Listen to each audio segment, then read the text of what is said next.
Matt, I want to show this to you. You're a parent, right? Okay? It's perfectly normal for 10 years and up. Here's just one page I want you to see here.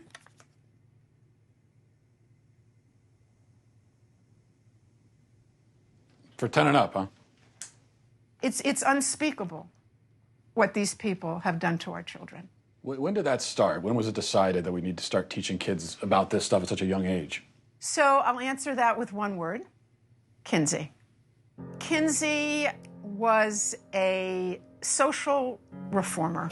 He wanted to rid society of Judeo-Christian values when it came to sexuality.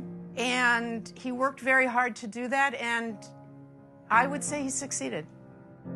Kinsey would be very happy with our culture today. His idea was that children are sexual from birth, that we're all inherently sexual creatures from cradle to grave. He believed that true happiness is found in a life of perverse sexual experimentation, no matter the age. What came out is that his research was fraudulent. Kinsey based his fraudulent conclusions on data he collected from convicted sex offenders and child molesters. His research was conducted in prisons, not everyday America. He also performed horrific sexual experiments on children, some under the age of 1. His most influential book, Sexual Behavior in the Human Male, contains an infamous chart called Table 34, which documents the orgasms of very young kids, including babies as young as 5 months old. But instead of suffering the consequences for his heinous actions, he was and still is celebrated by academia and Hollywood. His ideas form the foundation for sexual education in public schools today. How do we get from this to you can choose your own gender?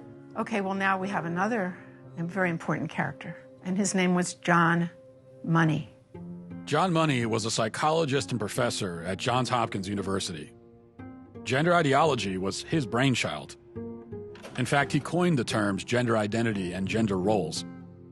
And according to Money, babies are gender neutral at birth, and ultimately environment determines whether a person is a man or a woman. Money was telling the world about his theory that a boy could be raised as a girl and do just fine, and vice versa. And so Money tried out his theory on 2 young twin boys, the Reimer twins. When the twins were 8 months old and they went to be circumcised, the first twin, whose name was Bruce, something went wrong with the machinery and his penis was burnt off. They stopped and didn't do a second circumcision on the other twin, as you might imagine. And the parents, of course, didn't know what to do. How are they going to raise this child? John Money convinced Bruce's parents to transition him into a girl. Money also conducted sexually abusive experiments on the twins throughout their childhood, including forcing them to simulate sex acts on each other. He reported up to the age of 10 that this was a complete success. Well, it wasn't true. The results were a disaster. Bruce could never fully accept his female identity. Eventually, his parents told him the truth, and he chose to transition back to a boy, taking the name David. As an adult, David spoke out about the abuse and the damage done to him by John Money. The girls would do their things with their Barbies and things like that, and that wouldn't interest me. And things such as trucks and building forts and, you know, getting to the odd fist fight and climbing trees, that's the kind of stuff that I like, but it was unacceptable, so I'd never... As a girl? As a girl, I had no place to fit in. The trauma that he and his brother and his entire family went through left deep scars.